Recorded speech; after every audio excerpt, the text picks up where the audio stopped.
I'm here to support Kenneth. Siyempre, as a good friend of mine, sa family sa akin. So, ayun, inimbitahan ako. And nagkataon na talagang yung schedule ko, tapos na rin yung FIBA. Sabi ko sa kanya, I'll be there to watch your fight and support you.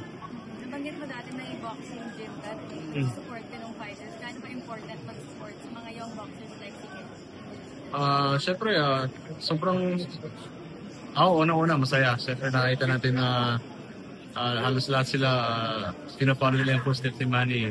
So, as for Kenneth, I'm really happy kasi I've seen him work really hard. Kahit nung medyo sa amateur pa siya, until na naging champion na rin, di ba? So, malaking bagay, especially na ginawa tong event na to.